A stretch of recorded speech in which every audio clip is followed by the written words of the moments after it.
All right, everybody, welcome out to the Logrum Guys Craft Beer Show.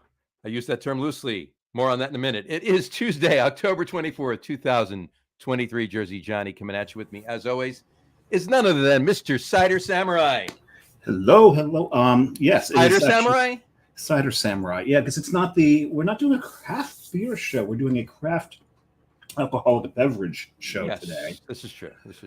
Which we do every week, but we needed to broaden the definition Horizons a bit. and yeah, true. Because today, and for those of you from the Church of the Flying Spaghetti Monster all know that today is Cider Appreciation Day. Yeah, you Pastafarians out there, happy Cider Appreciation Day. So we figured we'd honor the day and do our first ever cider show. Today is the first ever cider show. It's crazy to think about that. Now, what's interesting to note is, we're approaching 160 shows, over 170 with special shows. Yeah. So we're coming up on 200 easily, 3.5 years almost. And we've never even had one cider on the show before. We did a mead show. We did a mead show. We didn't do a cider show. So we decided to do a cider show. And here's an interesting thing is, we call it hard cider here. Right. To differentiate between the alcoholic cider and the unfiltered apple juice. Correct. That you get at the orchards. Mm-hmm. Unfiltered apple juice in Europe is just apple juice. Apple juice. If you say cider in Europe, you're going to get a hard cider. You're going to get a hard cider. Yeah. Right. So they must be really confused when they come over here and see cider donuts. Yeah. And think about that. That's interesting. I like that. Oh. But yeah, that's neat. And as we'll learn through the show, cider started off in Europe, as most things did. Mm-hmm. If they didn't start in China or Egypt, they started in Europe. So right. we'll get a little bit more into that. Mm-hmm. It's also it's also National Bologna Day. Happy National Bologna Day. Yeah, we serve bologna on this show on a weekly basis. True. And guess what? And this is 100% honest, not kidding whatsoever. Guess what I had for lunch today? Did you have bologna for lunch? I had bologna and cheese for lunch. Yes, I did. There you go. Did you fry the bologna? What's that? Did you fry the bologna? No. Fry just plain good old rye bread bologna. You know what? Of course, you know what kind of bologna.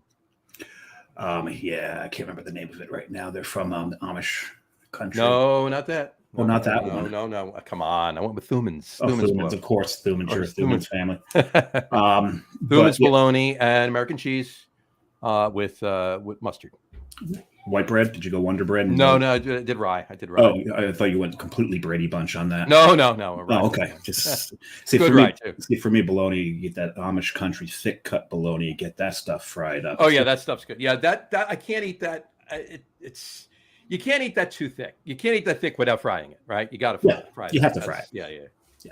And I think the best example of that I've ever had was actually in Asheville. Mm-hmm. Biscuit Head. Oh man, that stuff is good. That stuff's great. I don't know where they get that, but I need to find out. That's amazing. That stuff. Did I tell you? Right before the show, it's weird. A friend of mine called me up, and he had just drank like a whole entire bottle of Invisible Ink. And it's his family took him to the ER. He's waiting to be seen. Yes. I'm waiting for that. And there it is, the boom show of the day. He actually has 2 kids. He has twin boys, Amal and Juan. Identical twins. He only has a picture of Juan though, because if you've seen Juan, you've seen Amal. Yes, I know that one. All right. I'm done. Yeah, I got one more. You want it? Feed up the tripe. All right, why not? No. Yeah, I know it's Tripe Day too, right? World Tripe Day. World Tripe Day. Yes, yeah. Happy World Tripe Day. I don't have the banner for that, but happy World Tripe Day. Now, the other one was I just got the mail today and opened my water bill and my electric bill at the same time. Boy, was I shocked. Yeah. I'll be here all week, folks. Tip your bartenders. And try the veal. Try the veal. All right. Anyway, all right. Let's get this. Let's kick the show off. I want to drink some cider, we got some ciders to drink. We've got a guest on the show from the industry. Yes, we do. Let's bring her on, please. She's been on the show before in a different capacity, but today she's on the show. Please welcome to the show, Ms. Pint Size Leah from Armageddon Brewing. Hello. Welcome back to the show. Thanks for having me back. Does anybody in the industry know that your last name is Pizoli and not, pint size? It is No. pretty funny the amount of people that are just like, "Are you pint size, Leah?" And I'm like, "Yes." No, her last name would be. Wait, Pint size. you Her think last it's name, It doesn't say here nothing, pint or- size. It's a P. It's not pint Yeah, size. that's true. Yeah. Now her last name would actually be Leah. Leah, right? Leah, right? Pint size Pint size Leah. Yeah, Yeah. Leah was her last name. Right? Yep, Exactly. pint size first. Yeah. But yeah. So how are you, Leah? I am good. It's been a so long nice since I've breezy seen you. day. Oh, I know, right? Yeah. Yeah. Been like It's actually been a long time since I've seen her. Been like Yeah. 48 That hours. is true. Actually, I saw you this morning. At first, I glanced really quick at the screen, and I thought it was you, right? And I thought you were like, you had the computer on a desk and you were moving something. And then I looked back like 10 minutes later, you're still moving something. The picture you had up. Yeah, the picture you had up for your, on the Zoom this morning for AC Beer Fest. Oh, that's funny. I thought I had my camera off. No. Well, your camera was up, but it was a picture up. It was like you were holding a box or something like that, or something green. I forget. The hot bag. Yes, Yeah. that's what it was, right. I was like, oh God, I was literally like laying in bed. I hope my camera. No. like, I hold glanced on. at it. I glanced at it. There she is, like moving something. And like 10 minutes later, I was doing stuff while John was talking, And and, then I it, look like, up, and you're still standing there. What's going? That I is so realized. funny. Oh, that's what. I tell you, COVID and Zoom have made some really funny moments that the people have recorded from meetings. Yeah. Like there was that one where it was a virtual, what you call courtroom, and the one lawyer, his daughters had put a filter on for one of their calls. He didn't know how to take it up, and he was a kitty cat. Oh, that's so funny. That's pretty funny. We did have one guest once on the show lying on his bed on the podcast, but that was John Kampanik of Spellbound, and that was only because it was the day after his birthday, and he was so hungover, even at 6:30 at night, he drank water and was literally laying down in bed on the podcast. So Trooper to actually stay coming on the podcast. Yeah. Didn't bail, you know. So. Yeah, anybody who's ever like bailed on the podcast because they had a cough, suck it up. Yeah. Yes. That's what the mute button is for. Just click mute, cough, click mute. Yeah. So anyway, all right. Leah, do you have anything you're drinking? I do actually. So Zeppy and I just took a quick trip up to upstate New York, and I've definitely been making it a point to try and get my hands on a ton of other cider companies that I haven't tried and or can't access down my way in Jersey. And there was the Finger Lakes Cider House. Nice. Oh, And interesting. to be fair, what really caught my eye was that this cider goes towards planting trees. Oh, very nice. I was like, I don't even care what flavor it is. I will buy that. And you got to get that. It might be apple flavor. Yeah, right. But nah, and it's a semi-dry, just plain basic apple cider, and I'll tell you, it's actually really good. There were a few others I've had recently I can't say I loved. That's just But yeah, what- this one's really good. very nice. Very nice. What are you drinking there, Mr. Cider Samurai? I don't know if I can pronounce it. I'm gonna put it up and then everybody can read it. And you Yeah, can try to Cidra pronounce it. Cidra Natural Ecologica from Cidra Berziatua. I don't know how to say that. It's from Spain. It's from the Basque region of Spain. And I'm starting there because I think it's going to be maybe the second driest of them, but I'm just going to kind of take a tour across the globe. I'm going to start down in Spain. This is not by any means saying Spain was the first to produce cider. That's absolutely not true. But this is where I decided to start. And this one, yeah, it's very dry. It's got a little salinity to it. Carrie was right because I poured her some because it's a big bottle and I can't drink all of it. But there's a slight salinity to it, so it's really, really dry. Got a really got almost like a crab apple flavor to it. Nice. Oh no, my computer hit something. Uh-oh. You're still here. Yeah. I think it just minimized you. There we go. You're back. Well, I'm used to being minimalized. Dave's minimalized in it. So Dave's just, I am Probably not as much as you, though, pint size. Fair. Very fair. She doesn't have to be minimized. She's already minimized. Yep. I came that way. Came that way. Honey, I shrunk the Leah. Yep. Exactly. I'm drinking Mother Muse One of my favorites. from what is this place? Never heard of them. Never heard of them. There you go. Heard they're terrible. Okay. Armageddon? Armageddon. Is that Dave Magadan's kid? It's Dave Magadan's kid. Yeah, Okay. Mother Muse. Yeah, and who wrote that? I wonder who wrote that. Yeah, Someone who likes pink pens. This was just fresh put in the crowler 48 hours ago in Somerdale, New Jersey. So yeah, it's a. Why don't you describe this cider instead of me just saying what it is? You could do it more justice than me. So. Well, one thing that I personally love about like all of Armageddon ciders is Christian and Matt definitely make it a point to use all local like ingredients and stuff that's in season. Mm-hmm. So, a lot of the ones on right now have a lot of herbs in specifics that they have harvested themselves, which I absolutely love. So the Mother Muse actually has cranberries and rosemary. So the rosemary is all fresh, and I feel like it shows when it comes to drinking it. The rosemary is not overpowering. The cranberries are like nice and tart, but not overly sweet. I don't know. Mother Muse is like hands down one of my favorites. Yeah, this was so good. I must have had six or eight ciders the other day while we were there, but this was definitely the standout. I mean, they were all fantastic, but this for me. But that one's definitely part of like the seasonal series. And Jess and I had been to the Cranberry Festival in Chatsworth earlier that day, so kind of actually just kind of it was only right. It fit there, yeah. That makes sense. This is fantastic, though. This is so good, and I poured it into this glass. Right there. Tables have turned. There you go. You mean like this? Yeah, that glass there, right? Yeah, that one right there. Well, I am repping Troon. There you go. There you go. One of my favorite neat glass. I love that. That's a great. It's great the season. It's spooky season. It's only right. It is. That's why I've been drinking out of my burial glass quite often. Oh yeah, they have phenomenal artwork. They do. They do. I did not get a glass down at burial. I was there. I was at burial twice this year. Gotta go back. And I didn't get number 3 glass. Yeah, exactly. So anyway, all right. So let's kick it off as we normally do. We already asked you the normal question we asked, but let's change it up since this is a cider show tonight. What's the first hard cider? We'll say hard, obviously hard. What's the first cider? Oh, let me see. Ort Farms. I had no, I'm kidding. What's the first cider you had? Cider you had that you can remember. Yeah, I mean, to be fair, that was a standout for you. You know? Well, to be fair, I feel like a lot of people, especially in our area, their first cider was easily an Angry Orchard or a Reds. And it depends upon your age. Yeah, it's true. But to be fair, I feel like I'm really sad that those were some of my first ciders because they were absolutely terrible. And in my head, I was just like, nope, I hate cider. Cider is not for me.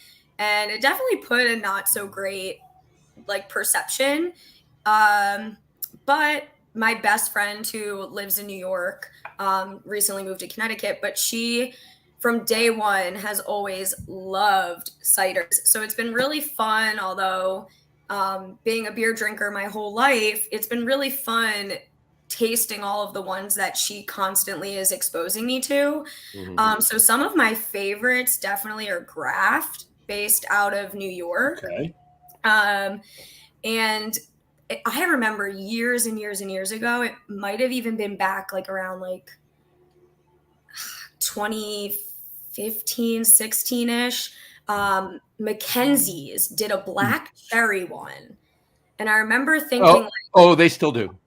Yeah, I was like, I actually could drink that. Yeah. And then I remember, I think they were even at an AC Beer Fest or something one year. Yeah, they were actually. Which was pretty cool. And they brought the black cherry one with them. Of course, Dave hearing that since his first AC Beer Fest ever was this year, hearing that Mackenzie's had black cherry cider at AC Beer Fest. Now he's thinking he should have probably came a little earlier. Maybe, but I will be drinking a cider that was at AC Beer Fest this past year. You will be. You're right. You're right. So, cool. Yeah, Graf makes great stuff. They really do. Because I definitely gravitate a lot more towards the dry stuff. I don't like overly sweet. I definitely prefer more dry. And I feel like Graft makes a pretty good variety of dry and sweet. So pretty been pretty pleased with the ones I've had from them. That's awesome. Bless you, whoever was sneezing. That's okay. Bless you. Thank you. All right. Yeah, no, I agree with you. What I think of that, like if it's a sweet cider, I'll drink it, right?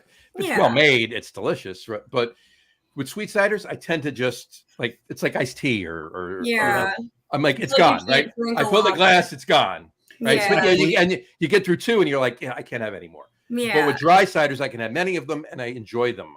I drink them slowly. It's one of the few non-spirit alcohols that I will actually pour over ice. Is sweet cider because I've into it a little bit. Definitely have seen myself doing that, especially with some of the ones that I've brought back from our New York trip. There were ones that were a little too sweet for me. And I'm like, I think I might like this better if I pour it over ice. Yep. And it's funny.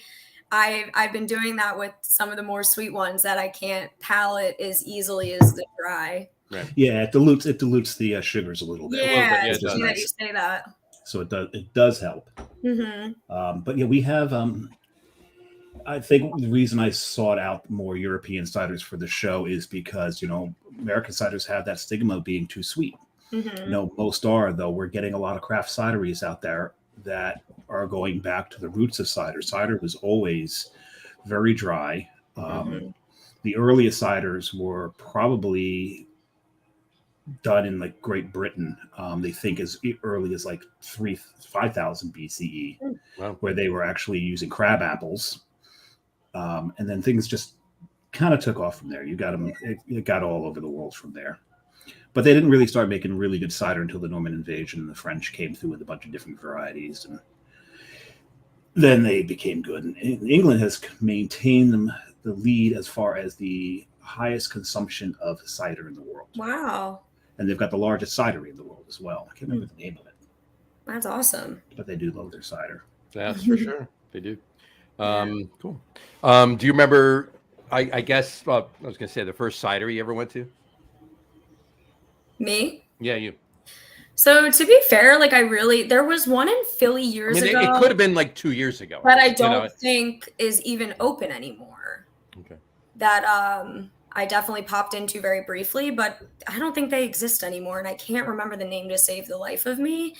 But if you want to count the referend, they used to actually I don't know if they still are, but I know back probably around like 2018-ish, because it was definitely before COVID, which I used to love the referend and I would frequent them very often. They had a couple different ciders that they have put through, and I remember they did some cool bottle conditioning with them, and it was probably around like 2018-ish, like a year or so before COVID hit. But I don't think I can really count that as a true cidery. So sadly, no, besides the one in Philly that I can't remember. Rest in peace to them, because I'm pretty sure they closed. And Gotcha. Well, I was just at a fantastic cidery the other day. And it's called Armageddon. I think you know something about it. So, ha. So why don't we talk about that? Let's talk about that. Can you speak to, obviously Christian is the owner. Is he the owner, one of the owners? So he's one of the owners. He has a partner, Matt, who is great. They're so fun to work with because they're so different, and they bring such different energies to the brewery, and it's so nice to have that balance, and they're awesome. It's the funniest thing about it is originally, like, they would homebrew and everything together, and they both loved beer, and Christian was, thinking he had celiacs and was misdiagnosed with it. So then he was like, well, shit, I love beer and I like brewing. So he was like, let's try ciders. And him and Matt kept brewing, and they definitely felt that cider was, something great, and they were onto something great, which I can confirm they 100% were and still are. And ironically enough, Christian was misdiagnosed with celiacs and ended up not having it, but now Matt has it. Oh, really bad. like really bad. So it was just. So it worked out for Matt. Now is Christian back to drinking some beer every now and then? Oh, absolutely, yeah. He very much frequented mechanical as well, Gotcha. which is honestly how I got to know him very well. And Fair enough. Fair the enough. awesome person he is. So it worked out for both of them in different ways. Yeah. Right, there you go. Yeah. There you go. It's just like so funny when they tell that story. I'm like, I got it. That's funny. I mean, it's not, but you get it. It's not, True. but right. Exactly. So that's kind of where the whole cider thing came into play. I actually know somebody with celiacs, and it's not a bad case, right? But it definitely does. It's it does a number on them, right?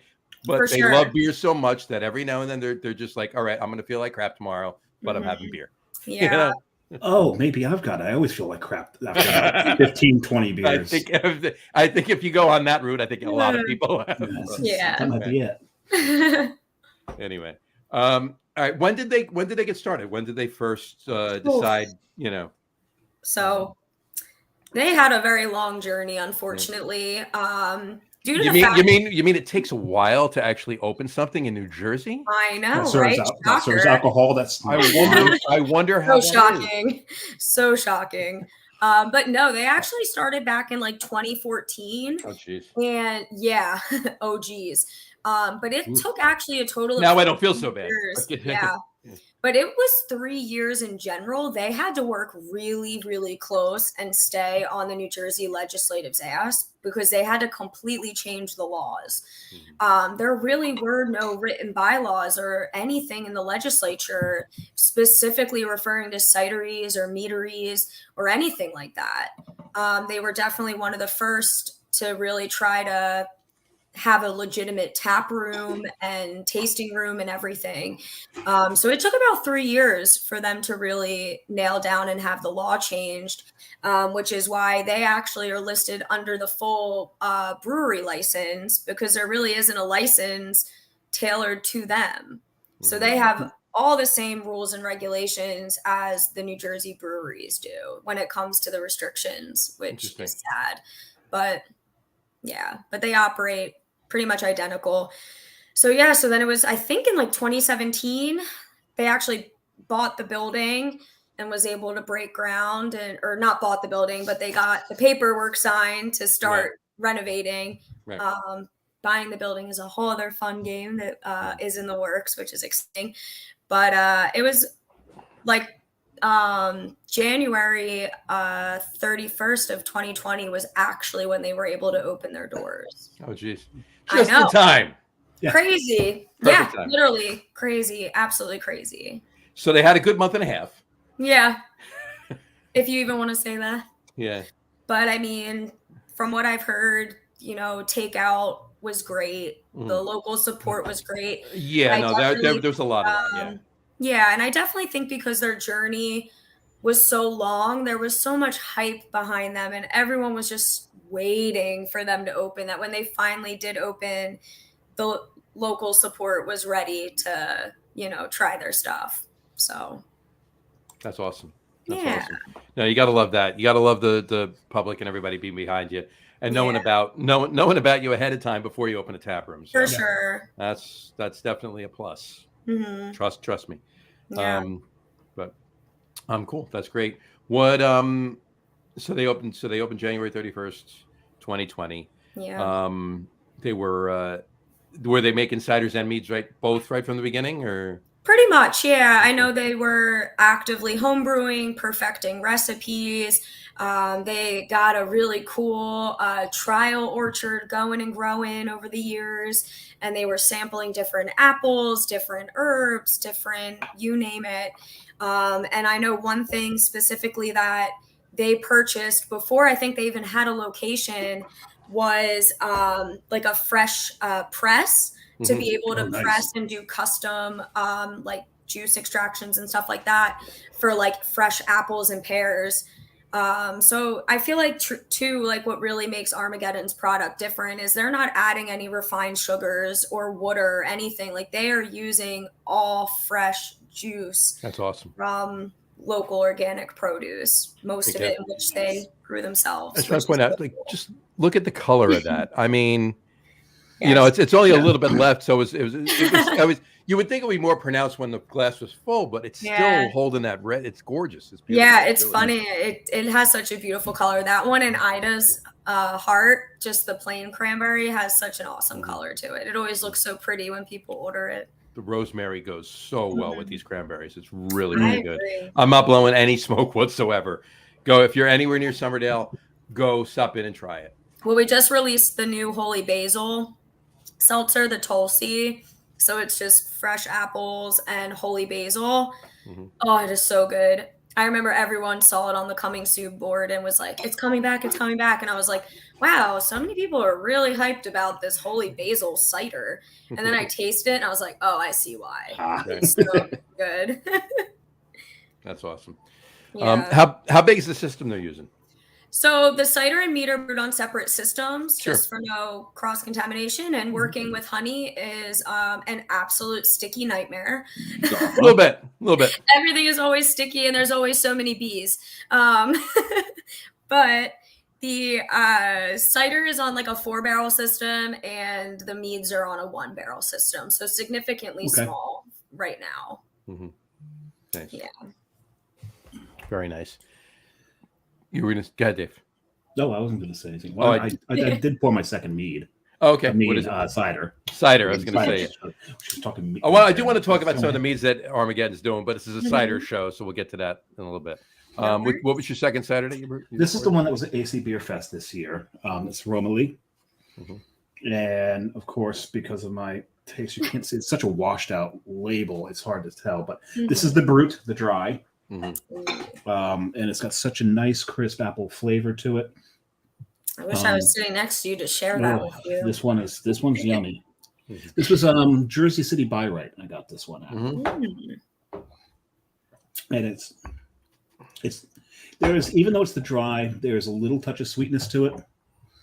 Not distracting. The first one was definitely a lot sweeter, but I think that was the slight salinity to it. This one's just so good though. And they had a very, very long line there, and the reason being is they walked everybody through all 4 of the ciders they had brought. That's cool. And, they wanted everybody to have all 4 of them, right? Yep. Yeah, and it's interesting because I didn't check any of them in during the festival. So, but you know, I got this one checked in, and it's lovely. This is lovely. We'll see. We'll see where this lands on the when we hit the top 3s, John. This is your now. This is how dry is this? Because it says dry brute. Yeah, it's not, like I said, it's not as dry as the one from Bosque. Bosque. No, Bosque was an Bosque is a pear. So. Oh no, I thought Bosque was a reptilian bounty hunter from Star Wars. Gotcha. Right, anyway, I think it's Basque. Anyway, dogs are going. I was going to say your dogs are they upset they're not on the show? Zeppy probably ordered food or something. Oh, man, but that's yummy. That is yummy. Very nice. I am, for my second one, we mentioned Mackenzie's before. Yeah. I'm actually having a Mackenzie's, not the black cherry. I said they're all fall in theme, so I'm having a Mackenzie's Pumpkin Jack. I've never had that. It's funny, I don't gravitate towards pumpkin like at all.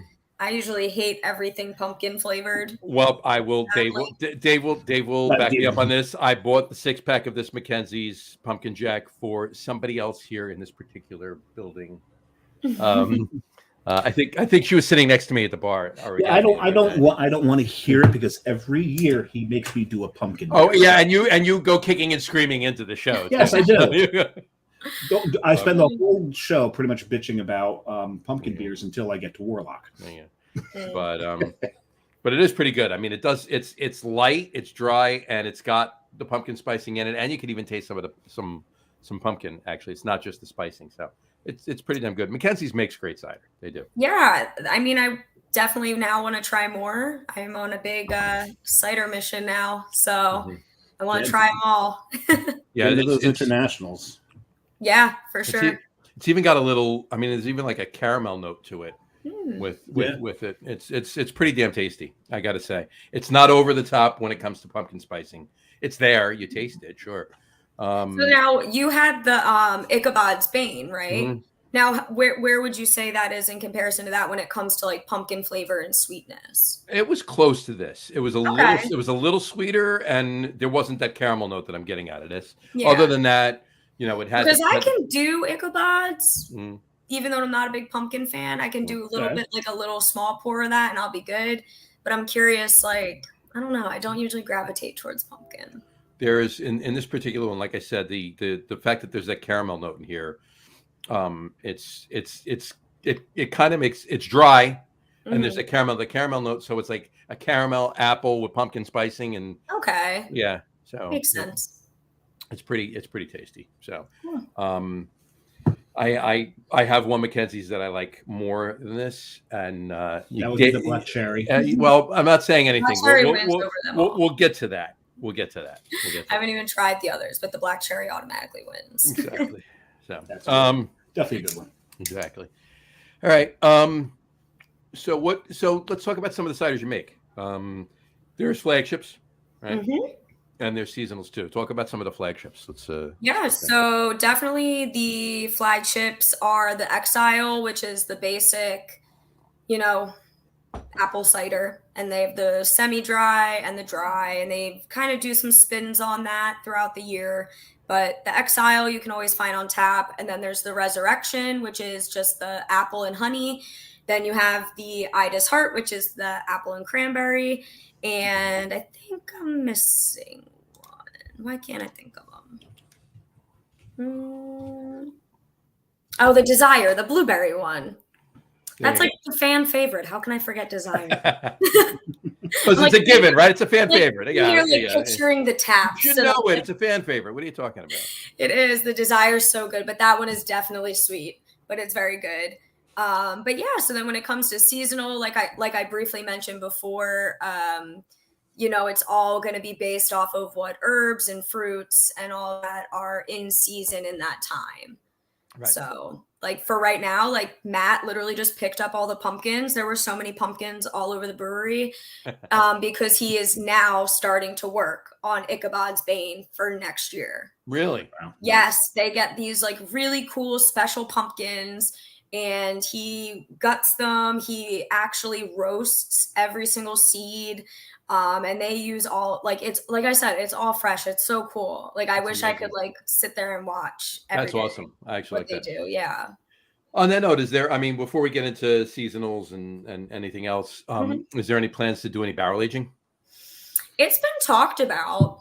Definitely been talked about, especially with like the meads. I think more so. Well, sure. From what I've heard, just because of the ABV and everything like that, the meads are already kind of beefed up a little bit. But they do offer an oak chipped one, oak chipped aged cider, I believe. So it will give a little bit more of that barrel aged vibe, but without actually barrel aging. But yeah, that's something I think we'll definitely need some more space for, and we'll see where the future takes us. It's definitely a great space, and we'll talk about the tap room and everything in a minute. But it's nice to talk about some of the seasonals. Obviously, Mother Muse that I had before. Yep. And you mentioned Ichabod's Bane. Talk about some of the others because there's a bunch there. You have more seasonals now on. For sure. And it's really fun. Like Massacre, the blood orange one, has been so popular. And actually, that was like one of my favorites from day one. Awesome. They do like we had that one. But I'm trying to think. So the Burv's Brew we just put out, that one is strawberry and why can't I think of it? Lemongrass, strawberry and lemongrass. Okay. And that's a cool one too. So Burv's, what did I have the other day? I don't know if you tried Burv's. I don't know if I tried it. Yeah, because she had a full pour of the Ichabod's Bane and the Massacre. Yeah. Oh, she had Ichabod's Bane? That's a surprise. Are you shocked? You might have pumpkin. I'm just going back to hold on here. Where is come on, John. Where is it? There it is. He's looking at his check-ins to see what they have. Yeah. Desire. Mother Muse Haze. Oh, the Ackley's Haze. How Ackley's can I Haze. forget that one? It's my favorite. But that clearly the ones that are your favorite or fan favorites, those you tend Yep, those are the ones I'm forgetting about. No, but what the Ackley's Haze is a really cool one. And I have noticed when there's a lot of people that are coming into the tap room that maybe gravitate more towards beer and not cider, that one has been a hit. It is actually Christian's take on a wit beer. Yeah. So it actually has wit beer spices in it, like the peppercorns. It's so good. It was pretty damn good. It was pretty. I gotta say that was. Ida's Heart was the other one I had. So it was Desire, Ida's Heart, Haze, and Mother Muse on the flight that I had. Two staples and two seasonal. Yep, that's what I did. So cool. Cool. Yeah, they were fantastic, and I had some meads too. So. We'll get to that in a minute. So, what are there any events coming up? Anybody could. So we have booked out until I think January with Dungeons and Drafts. Thomas has been taking over the world, it seems like, with Dungeons and Drafts. I'm excited to continue being able to work with him at Armageddon because I've worked with him for a while at Mechanical, and what he does is awesome. So it's been cool. So we're doing that. We are in the works of planning a Save the Bees event.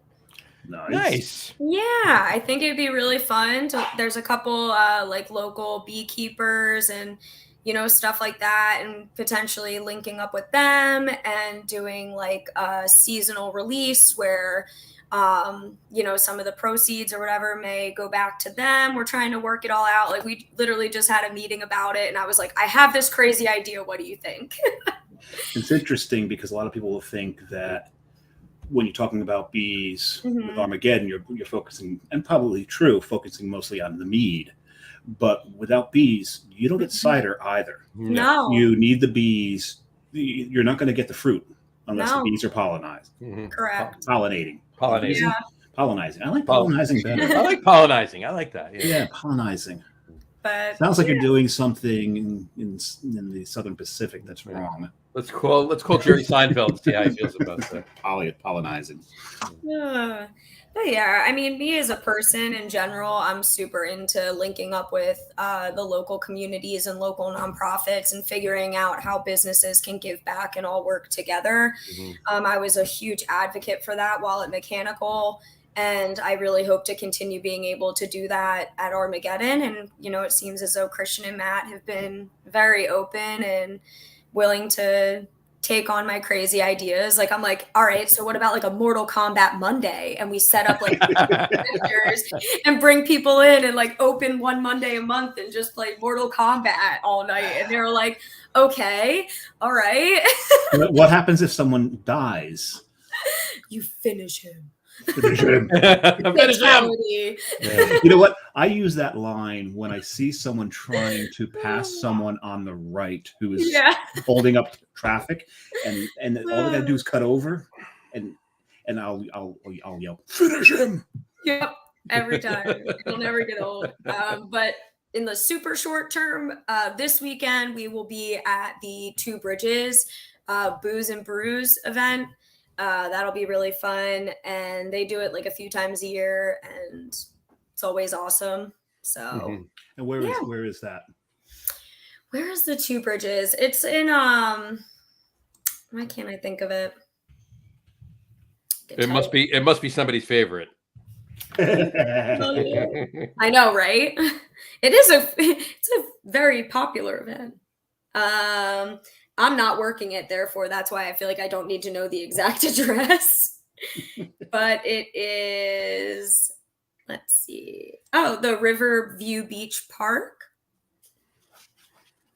Riverview Beach Park, yeah. Yes. I just looked it up, yeah. Yeah. There you go. I'm like, I don't have to work it, so I don't know.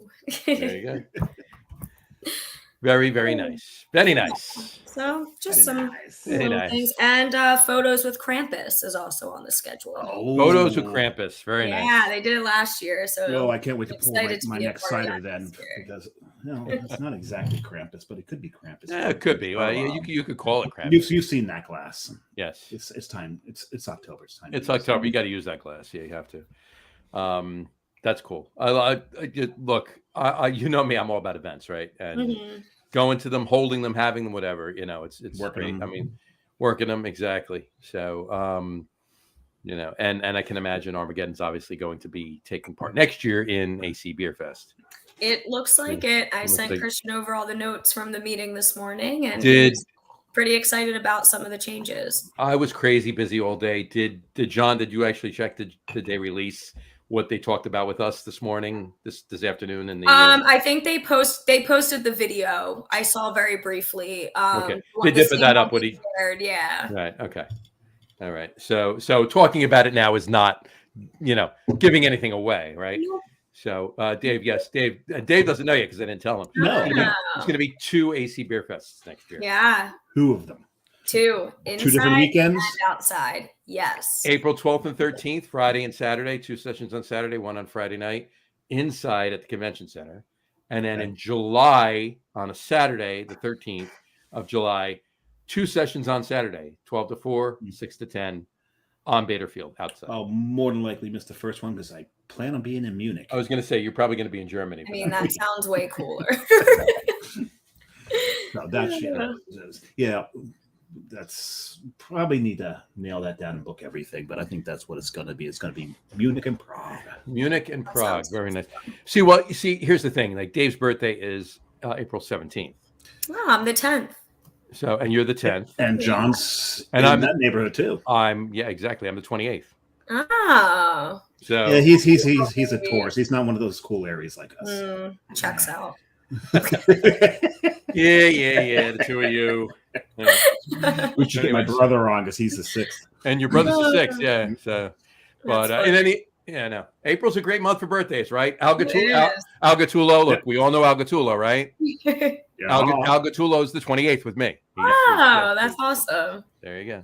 It's Torai. We share a birthday, not just a birthday month, Aw, an actual birthday. So that's The same cool. day. Oh, same day.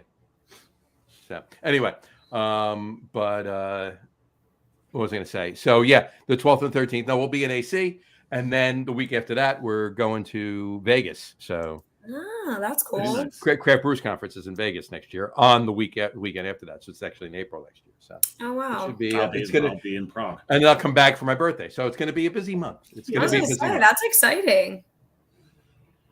Very And exciting. there you go. All right. I've moved on to number 3. You've moved on to number 3. What is it? So now we're going to England.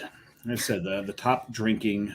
By the way, I just want to put this out. Okay, the first one, if you look at the Crawford's first one at the end, Spain. Yeah. Right? Look at the Crawford's second one at the end, France. There you go. I'm looping in.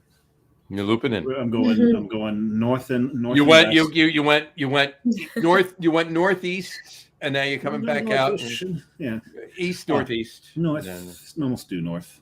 Yeah, a little bit east. A little east. Right. But more than likely, it was like the Brittany region. I don't know where Romilly is located. Why? And please tell me. Anytime I hear the word Brittany, You think of a dog? I think of Spears. Yeah. Why? Because she's a legend. Is she she's a really legend. though? Not, Yes. hey, Yeah. she got emancipated. You got to give her that. Finally. Is she like 42? I mean, what? Yeah, 42. She divorced her parents.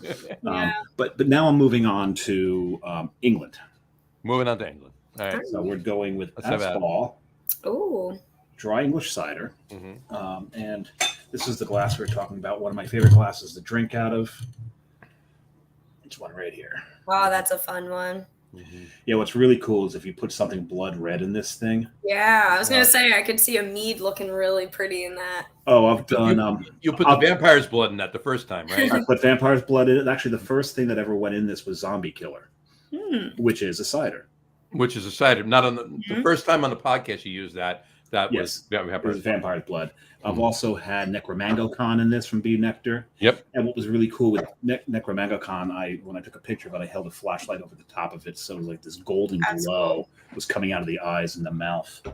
Nice. Really, really freaking cool. But at any rate, this one. So the Brits, oh my God, they're 55% of all apple production in England goes towards making cider. Sure. Wow. That's how much they love their cider. But the problem was in England, cider got associated with an old man's drink. Interesting. So it started to fall in popularity in England until Magnus. Because a lot of people will tell you in America it's a young girl's drink. Yeah, it's the same.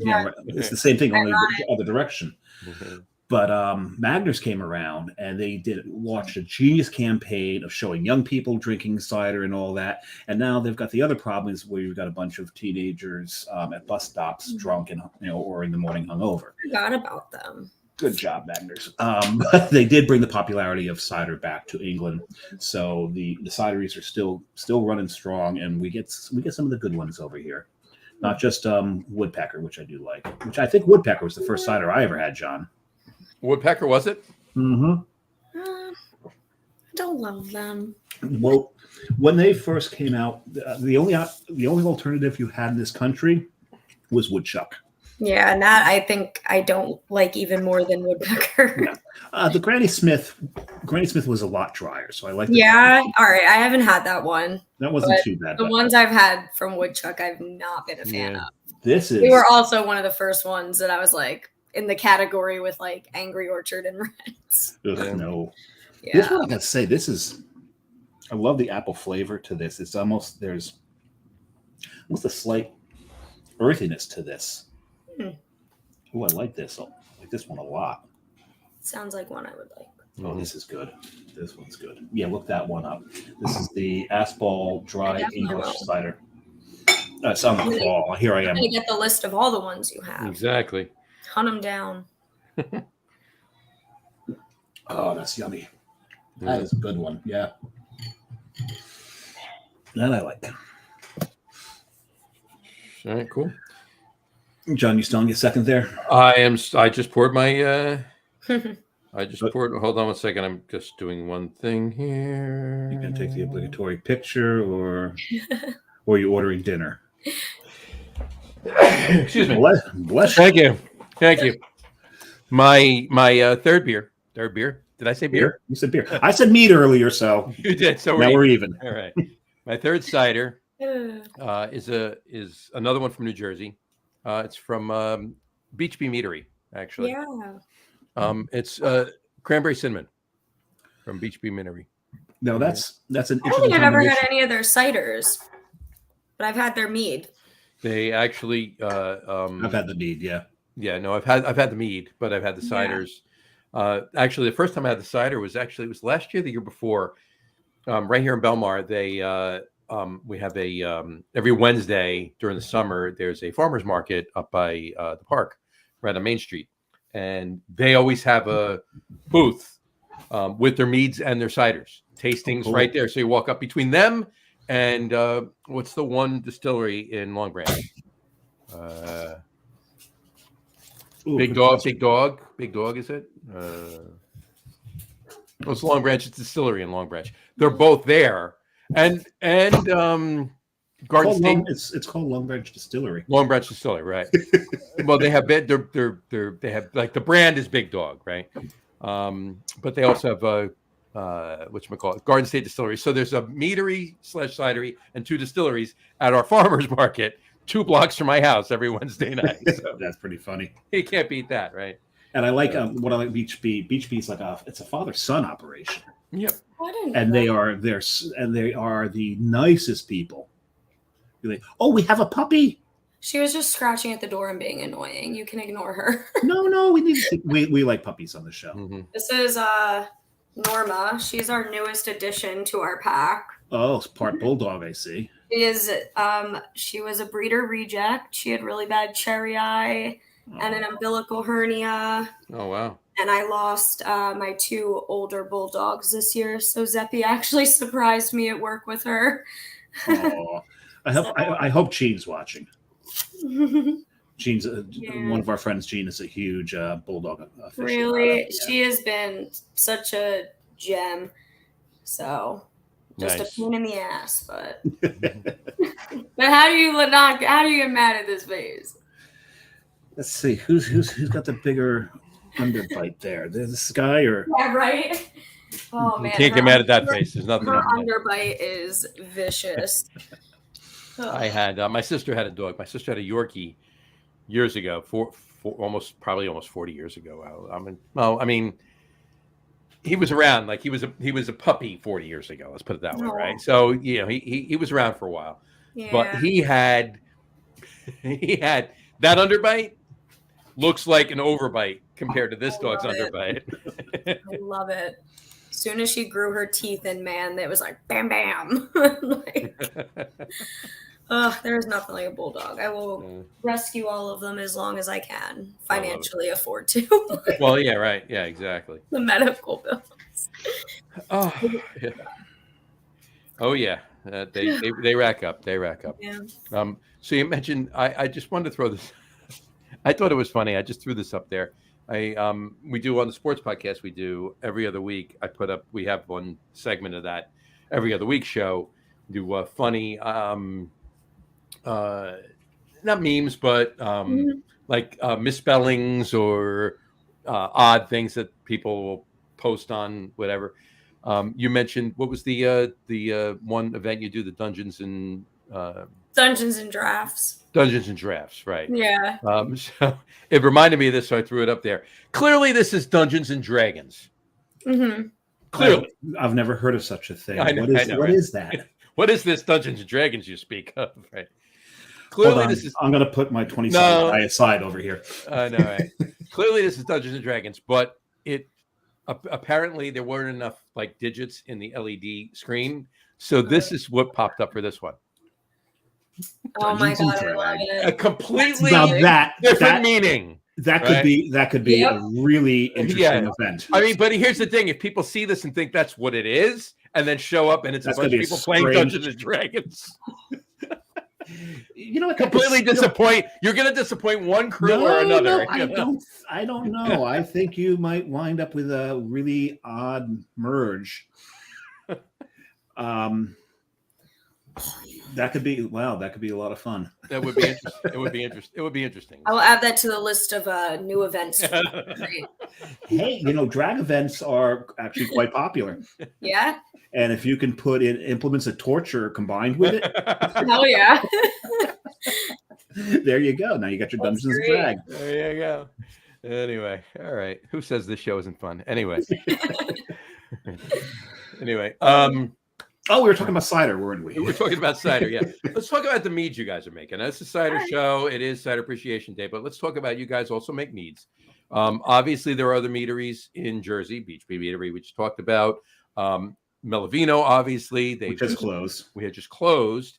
Amazing meads up there by Sergio Mutella. But let's talk about your meads. Have at it. Yeah, I had a few the other day, and I'll speak to them as we go. And go. Yeah, no, I mean, so the meads are definitely done on a really small scale compared to the ciders. As well are also seasonal based off of ingredients and everything along those lines. I know Christian gets some really cool honeys that I wish he was on to talk about, because the day that he was showing me his fancy honeys that he gets, he was just like so excited and passionate about. And I was like, yeah, it looks like the other honey you showed me. Like, I'm trying so hard to learn, but like his passion behind it has been so awesome and makes me want to learn even more. So I don't really know the differences in honeys or what it can do to the mead, but I do know that he makes it a point to find very specific honeys that he uses.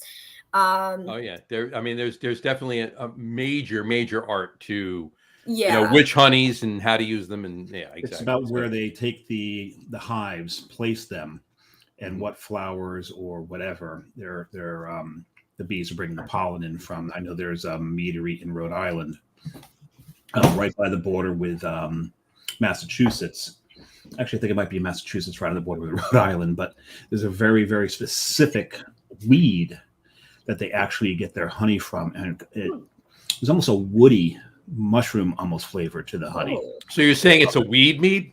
It's a weed mead. It's a weed mead. And I'm sure someone's made That's a weed next. I love it. On to something. Yeah, there you go. That gives a whole new meaning to the terms Dungeons and Drag now. This is true. Yeah, Very true. I dig it. There you go.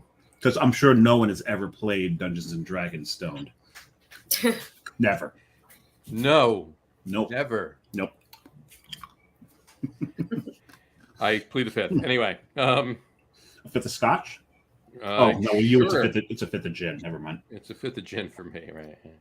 No, it depends on what time of year. It's October 24th. I'm on just fifth of bourbon right now. So I had the other day. I had the Abyss. Yeah, I love that one. I had the Maya. Mm-hmm. I had the Cider. Yeah. So I'm a big Cider fan. Matt had brought over Matt's worked with Sergio for a while too. We made some meats with Sergio. So they Melvino had done a barrel aged Cider, which was when he brought up, it was so amazing. I was like one of those bottles where I wanted to just like when we were done drinking it, I wanted to break apart the bottle and lick the inside of it, kind of thing. And then you wrote NYX or NXY. Nix. Yep. That's the espresso one. That's the espresso one, right? That's right. Yeah. And it's funny because so many people love that one. But for me, I guess because I drink like my coffee and everything black, I have a hard time with the honey and the balance of the sweetness of the espresso. Right. And I'm like, no, it shouldn't be this sweet. Like, I don't want any sugar and cream in my yeah, espresso. I'm like, no, I want it black like my soul. But it is funny though, the Nix is almost gone, and they did a small bottle run of it, and the amount of people that come in every day asking for bottles of it, I'm like, I gotta tell you, it was very good. It was very good. I'm happy to hear that. Yeah, but the Abyss and the Hell right now are my two favorite. No, with these names and the blackness of your soul, the name of the cidery meadery, Armageddon, is biblical reference from Revelations. Is that what they're going for? You know, the A has a devil's tail on it and all that. So, are we in like the bowels of the brewery? Are they sacrificing animals? What's going on? No, they're sacrificing apples to make the cider. Oh, okay. Right. Pretty much, yeah. I mean, it's a pretty violent process when you're watching like the press come down, and you're just the press is right in the middle of apples, pears just explode everywhere. And there's this pipe organ playing in the background. And there's the press is right in the middle of a pentacle. Right. Yeah, right. Look, just in the middle of the brew house, but but no, yeah, everything is like very metal, which was built over a cemetery. You know what? I mean, granted, on a day-to-day basis, it's just business as usual, right? But for a tour, that press, what pipe organ's playing in the middle of a pentagram would be that'd be pretty badass. And someone that in the next staff meeting. And the person operating it needs to be wearing a cowl. Hell yeah. Absolutely. Definitely taking notes for the next meeting. Absolutely. There you go. But yeah, now everything's like very metal. You just listen to like metal all day, and it's pretty great. So it's like a brewery, basically. Pretty much. Most breweries. Yeah. All right. All right. So we know that. Brewery vibes nowadays are very like 90s alternative punk pop. Well, there was I don't know whether it was Hayes Boys or somebody did a video. It's like it was a reel, right? Obviously, right? It wasn't a TikTok. It was like a reel on Instagram or Facebook or whatever. And it was like the production team in the brew house versus the sales team versus the tap room with the different music. So it was metal in the brew house. It was like 90s for the tap room, and it was like yacht rock for the sales team or something like that. But it's funny. Accurate. I think Hayes Boy also did. It was like a generic "I've home brewed and want to start a brewery" post, and it was all just like the exposed wood. Everything was wood and pallets, and then it was like pop punk in 90s playing in the background, and it was just like fake greenery everywhere, and I'm just like, oh my god, like why is that accurate to like every brewery Right. ever? Pretty much, like pretty much. everything is just repurposed wood and plants and punk pop music playing. Gotta love it. Hydroponics. Yep. Exactly. Yeah. So These boys. everything that everybody likes about this brewery is at this brewery and Yep. this brewery and Pretty this brewery much. and this brewery. Just Yep. clone them all. Just Yep. that's it. So and you know what? And there's nothing wrong with that. There's nothing No, wrong with that because I've definitely been to each of those breweries, Yep. whoever they At the are. end of that the it's day, nice to and me, good. all that matters is, are you good people? Do you hire good people? Do you treat your people well? And are you making good product? And at the end of the day, that's all that should matter. I would drink phenomenal beer in, a garage. Literally, you don't need anything. I just need good people and good beer. Exactly. So exactly doesn't matter to me. works for me too. You know what is wrong though, John? What is wrong? My glass is empty. Your glass is empty. Mine's almost empty too. Laughing. What's your fourth? Oh, the fourth one. This one I've been looking forward to. I'm hopping the pond. He's crossed the pond, ladies and gentlemen. Hopping the pond. This one I'm not pouring nearly as much of as the rest of them because this is a 10% Oh, finish the bottle. ice. Oh, I will be, John, if I finish this, I'll be asleep by the end of the show. Wouldn't be the first time, I know. He has slept on the show before, Leah. Oh my God, I love that. I was really late getting back from work. I didn't get a chance to eat. And it was the first time that someone that I know pretty well, who I never met in person or face to face, was on the show. We decided to outdrink each other. Yeah. By the way, just as an aside, he's been on the show about 12 times now. He's actually co-hosted with me once. Yeah. This is the first time he was on the show. Aww. We had like 4 or 5 beers, and we did whiskey pairings with each beer. So that's a day. That's an end cap on a day. That's I did not. Neither of us. I did not work. I was not working the next day because I didn't have anything. Tom's the only one who made it to work the next day. He made it to work. You were working, but you didn't make it to work. I didn't make it to work. I get a text from him in the morning that said, "I have to admit, today hurts." Exactly. I'm like, I'm still in bed. No, this is a orchard called Val Caudalie. Ciders de Glace Reserve. So it's an ice cider. And if you know about ice box or ice wine, you know what that means. That means they freeze it, then melt the water off to concentrate the alcohol. And it concentrates flavors as well as you melt off water. And oh my God. The winner. Oh wow. Okay, this is sweet. But it's an ice cider. Anything ice is going to be sweet. Yeah, but this is like drinking. It's like drinking an apple. Damn. And that's bad. That is a shit ton of apple flavor. I'll tell you. That is really something else. That's yummy. Where'd you get that one? Montreal. You go. Oh, that's right. You got it up in Montreal. I got it up in Montreal. There's in Vieux Montreal, the old town. There's this big mall. There's a brewery there too. I can't remember the name of it. It was like one of the surprise Brewski, I think it was called. By the name of it, I'm like, this is gonna suck. And I drank my first one. This doesn't suck. They just have a stupid name. But there is a store in there that sold all products from Quebec. And how do you pronounce it again? I pronounce it the way. The problem is I took too much damn French in high school. I pronounced it the French way. Quebec. Quebec. Quebec. It's not Quebec. It's Quebec. Quebec.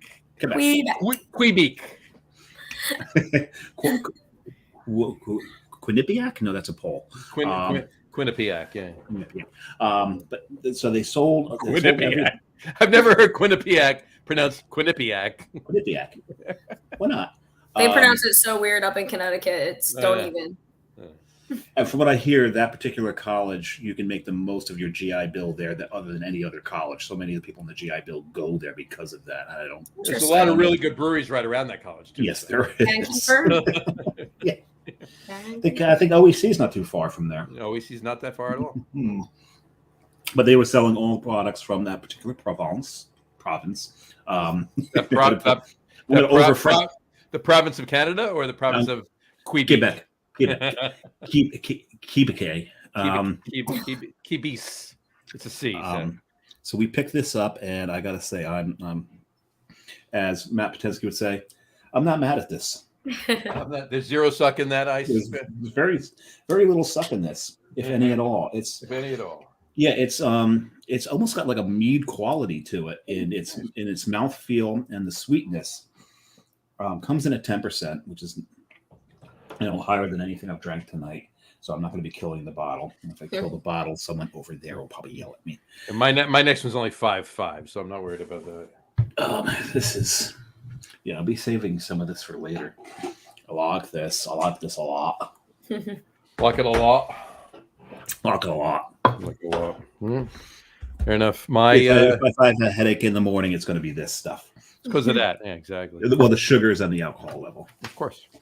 So, my fourth one here is from Burnt Mills in Bedminster, New Jersey. It's their taproom special. It's not even a can. Their taproom special, 16-ounce cans. Right. It's a cider donut. Cider donut. Cider donut. It's a cider donut cider.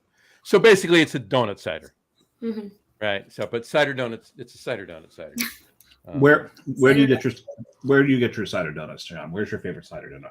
My favorite cider. Well, you know what? My favorite cider donuts. I got to tell you, I'm never going to get again because it's closed. It's gone. Really? Thing of the past. It was Tice's. It was a Tice's or Van Riper's up in Woodcliff Lake, New Jersey, up in Bergen County, and they're both gone for years. Both gone. Tice's is an Acme now, and Van Riper's. Right, it is. No, I'm sorry. Van Riper's is an Acme now, and Tice's is a strip mall with an Apple store and a few other places. That's actually there's a Bear Burger in there and a few other things. Oh, jeez. Yeah, but they're both gone. But lately up in Chester, Allsteed's. Allsteed's makes good ones. Not too far from Allsteed is my favorite cider donut. Or nope. Alamucci. Sure. Oh my God, their cider donuts are I've never phenomenal. heard of any of these places. Oh, you can start I taking need notes to here. travel up north more. You gotta go North Jersey. And of course, growing up, we were always at it's right next to Source. Oh yeah. Delicious Orchards. Delicious Orchards. Delicious Orchards. It's funny. My parents go there every year. That's where they buy all their apples to make fresh apple pie with, and then they always bring back apple cider donuts. And it's funny. Mm-hmm. There's a little small farm by us in Medford, New Jersey called Johnson's Farm, and still to date, I think their apple cider donuts blow any of the other ones out of the water that I've tried. I'm glad after the pause you said any of the other ones. Their apple cider donuts blow. Yeah. Any of the other ones out of the water. That's so funny. Anytime I get a package of Delicious Orchards. The ones you said, Leah, they're right in Medford? Johnson's Farm, yeah. Right in Medford. Yeah, I don't love Delicious Orchards. Johnson's Farm. All right, John, that's right. That's why I said that. So before we came by you the other day, right? Yeah. So we left Farm Truck, and we went up to go over to 295 to come down by you, right? Uh-huh. We passed Johnson's Farm. Yeah, you passed the big sign. Holy shit! Yeah. There was 75,000 people at Johnson's Farm. Because nowadays you can do the hay rides and the pumpkin picking. Well, it's just like passing Allsteed. No. Allsteed's was empty compared to the way Johnson's Farm was the other day. Yeah. Well, you got to remember, Allsteed's doesn't have to serve everybody in the region like Johnson's Farm does, because there's Ort and there's Alamunchi. Right. So and a couple others actually. It's really sad. So many local farms in our area have just been bought out and built upon. And they're malls now. Yeah, it's just it kills me. I growing up in this area, the Promenade. I don't know if you're familiar with that in Marlton, not far at all from where you just were, Joe. Right. Or Johnny, whatever. This dog is eating everything off the floor. Panic attack. But they have all this space, and that all used to actually be apple orchards when my family very first moved to Marlton, and it was all farmland. And now there's a winery that is being built in Voorhees, and it's on preserved land.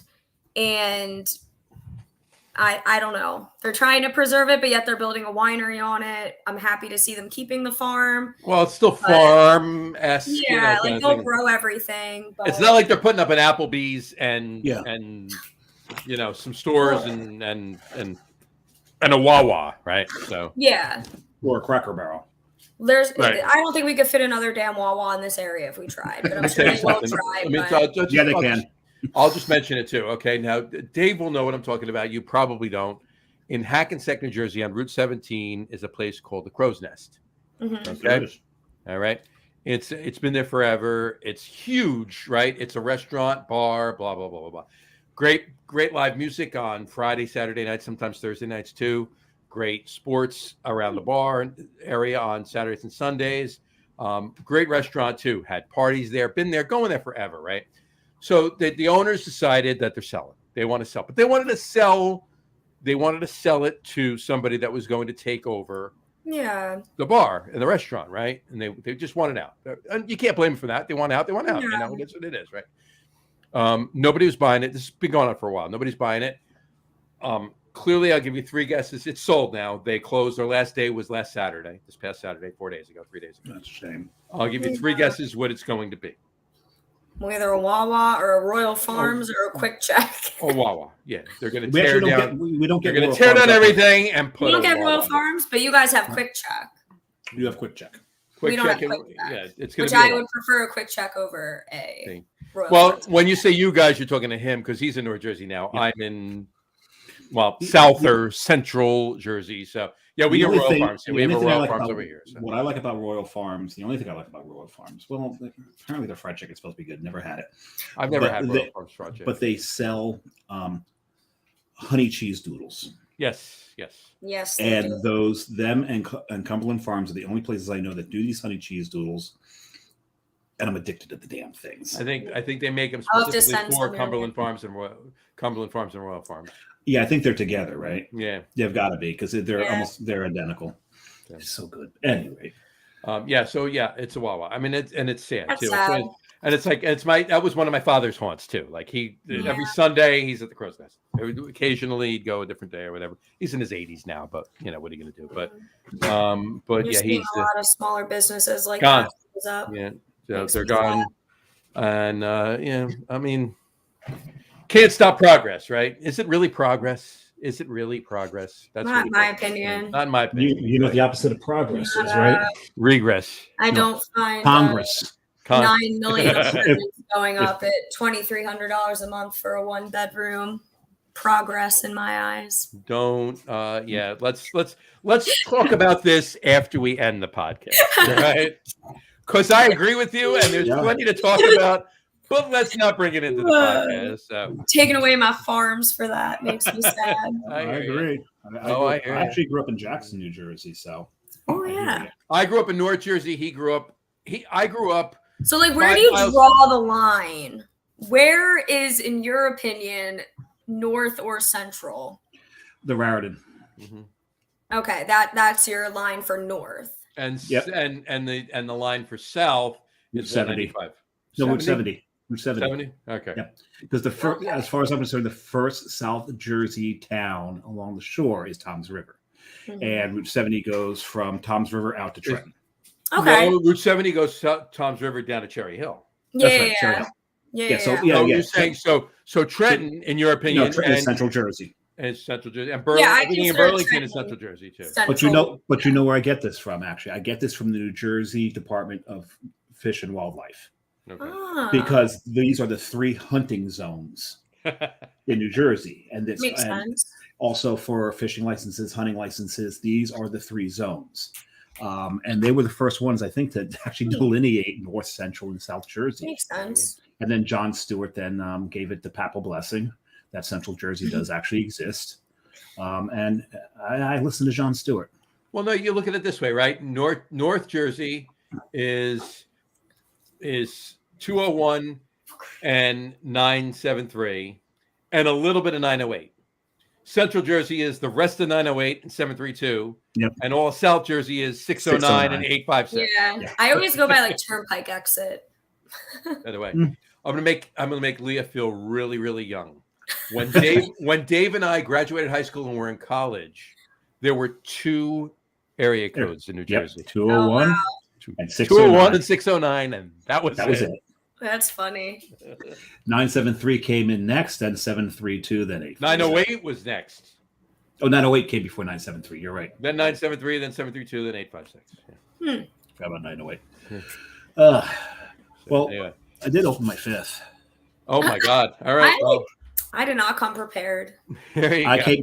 I'm only drinking 4, so I'm still working on 4, and I'm good. So, I was in Canada, or some people call it Canada. I don't know who those people are, but I'm one. I was about to call it Canadian. John's one of them as well. Of course you would. I'm one of them. Canada.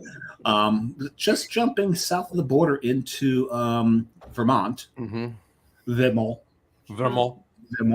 And actually, you get north enough in Vermont, you're going to hear French more than you're going to hear English. I'm going to tell you that right now. This is northern Vermont is Canada, so pretty much, and New Hampshire and Maine. Right. This is Champlain Orchards. This is the Kingston Dry. It's a bone dry, unfiltered hard cider. He opened the can, dust flew out of the can. Yes, bone dust. Actually, for some reason, there is a Jamaican flag on this. So Kingston Dry. So I get Kingston, it, Jamaica. I get it. I thought it was Kingston, Vermont, but it's actually apparently Kingston, Jamaica. Well, maybe there's a connection. Yeah. Maybe they're sister cities, because there's that whole sister city program that they got going. That's true. I mean, I'm in Belmar. The next town south of me used to be South Belmar. Now it's Lake Como, and there's a Lake Como, Italy. They're sister cities. So well, there you go. Okay, for an American cider, this doesn't suck. I actually kind of like this. There you go. This is dry. I wouldn't say bone dry. You want bone dry, you got to go back to that Spanish one. I want bone dry. I want to try all of it. There you go. All right. Yeah, no, this was a good pick. I had so many picks of American ciders that I could have grabbed while I was at Jersey City by right, and I'm like, bone dry sounds about right, considering everything else I'm going to be drinking. If I do something too sweet, there's just no way I'm going to like it. I probably would have picked something bone dry too. There you go. All right. All right. What? Leah, what's on the horizon for next year for Armageddon? Well, Armageddon is in the process of, fingers crossed, hopefully acquiring and purchasing the whole building that they are currently renting a section from. The entire building, not just that section, the entire building. All right. Nice. So we will see. Definitely don't want to jinx anything, but you have to let everybody know now you're in Somerdale, New Jersey. Correct. Anybody that does like beer that wants to try cider, there is indeed a brewery that's been around for a little while in New Jersey. Yeah, a little bit. About 500 feet from Armageddon. It's what's the name of that brewery? There's our good friends over at Flying Fish. Flying Fish. That's them. Yes. We are. Speaking of turnpike exits. So.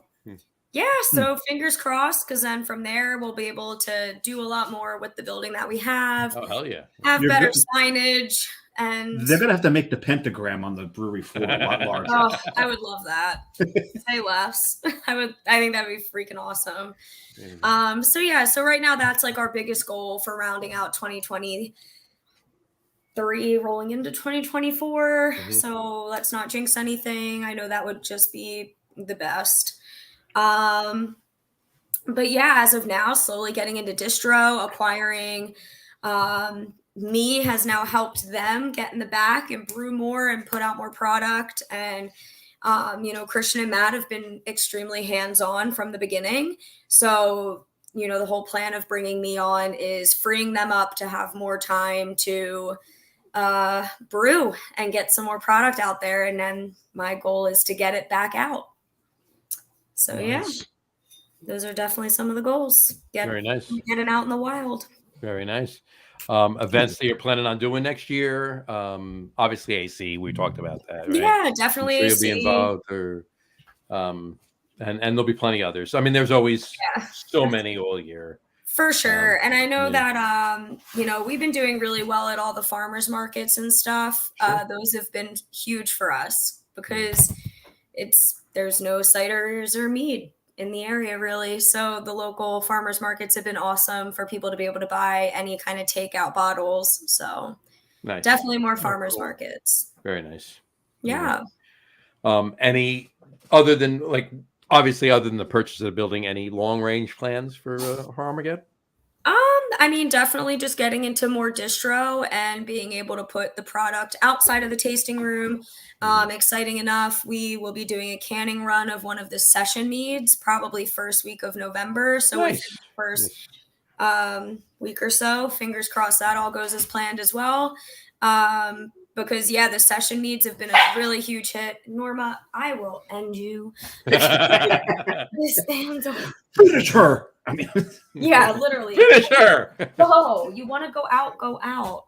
Then she wants to come in, so she comes in. God knows where my husband is right now. I'm playing video games. But anyways, we're gonna do a canning run of the session mead and hopefully get that on some shelves and get that out there, and we'll see where the year takes us. What's the distro footprint like right now? Pretty small. Only some kegs in a couple of bars and restaurants. I know. I was down by Dave at the Mile after we left. We went to get something to eat. Obviously, you're on tap there. So yes. So we're on at the Mile. Chuck Loggers. I'm assuming you'll be on tap at Reunion Hall when he opens over there. So yes, I would love nothing more than that. So if for nothing else, if I don't see you before Reunion Hall opens, clearly I'll see you at the industry soft opening. So I would love that. That is another location that's had so much hype around them because I can't wait till I've been going. Yeah, he's been doing this. This has been a year and 2 years almost. Talk more about this for those of us who don't know what you're talking about. Reunion Hall. Dave Welsh owns the Mile in Runnymede. He used to work for New Balance years ago. He owns a couple of running stores. What is the running store name? Haddonfield Running Company. Running Company, yeah. And it's in Haddonfield, and he says 3 locations, right? Yeah. Main one's in Haddonfield, obviously, he's right? So great. And Dave's a great guy. Despite being very active in the running and athletic community, Dave has been hands down one of the most supportive, I would say, restaurant and bar owners in New Jersey that has supported so many small local craft breweries. I'll give you this, Dave. Dave Welsh is the Ryan Dorchek of South Jersey. Oh, okay. Okay. Yeah. That explains him to me. Yep. And we got a comment. That means he's an extremely smart businessman who espouses the craft cider mead community. Oh yeah, no, Dave's great. Dave's great. Yeah. In fact, he was not at. I was texting him. He was not there. I'll give you 3 guesses, Leah, where Dave was when Jess and I got to the Mile. He's been traveling a lot. Well, keep in mind it was Sunday. It was Sunday night. There was a certain game on Sunday night. Oh, did he go to the Eagles game? He was at the Eagles game, yes. Checks out. He texted me a picture of his tailgate at the Eagles game. Awesome. Nah, I love it. No. They beat the Dolphins. That was the week. Yeah. But nah, he's great. So he has been in the process of opening this ginormous bar restaurant in West Hampton. Yeah. And it's called Reunion Hall. Yeah. So when they open, definitely take the time to get down there. And it's coming soon. It's weeks away. We just started hiring and sending out emails for interviews. So it's definitely approaching. Mm-hmm. Okay, so John, you said we had a comment? I do have a comment. We have a comment from Doug Smith, friend of the show. Session mead. What is this session mead you speak of? Session mead was invented by B-Net. And Doug Smith is originally from New England, as you can tell from his profile picture. Yeah.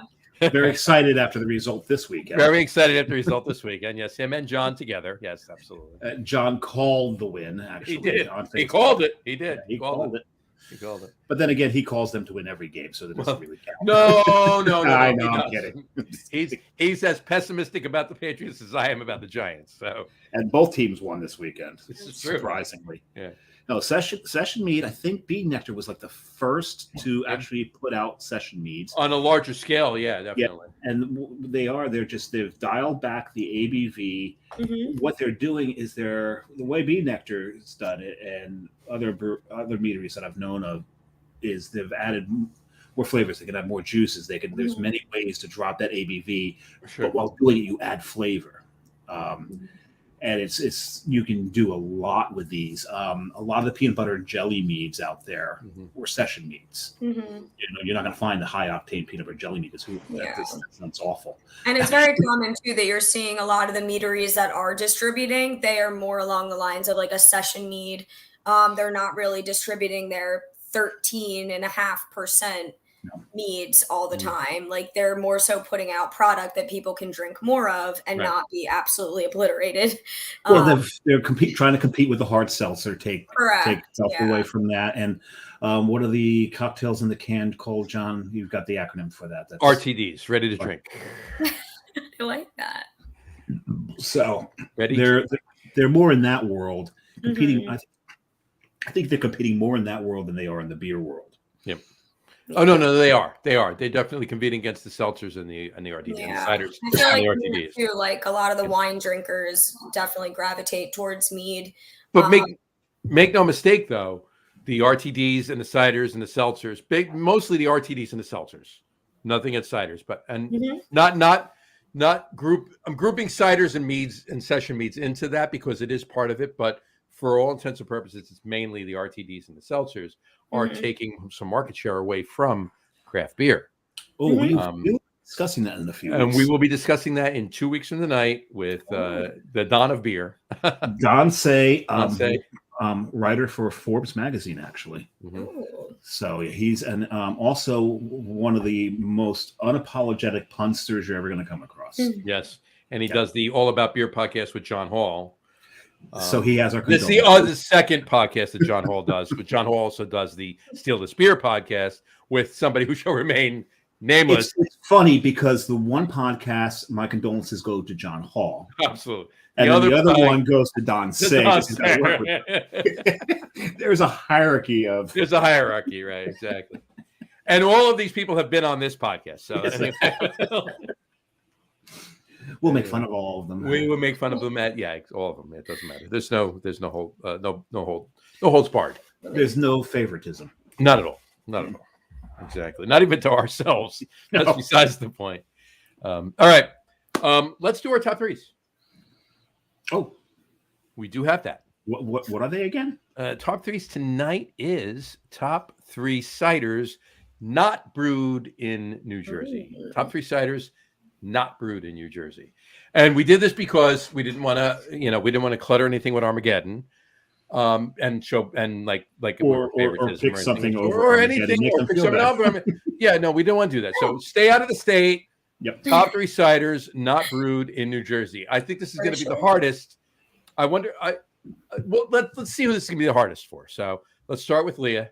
Have at it, please. Start. Well, I will tell you right now, the one that I'm drinking tonight has hands down made my list as one of my all-time favorite plain ciders I've had.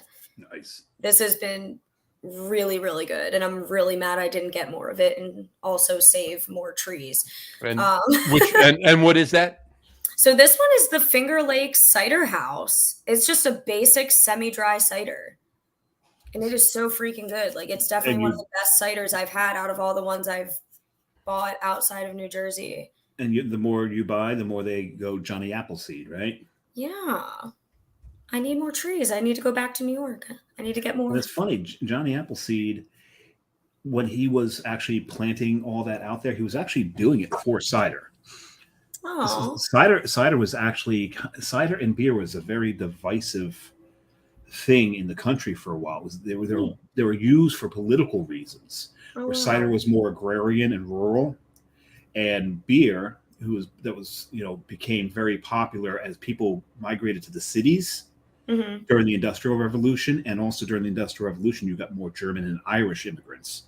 So beer became more popular. People left the country to come into the city because you could make more money. And cider started to fall out of favor of that. And then, of course, then you got Prohibition, which just put a nail in cider for the longest time.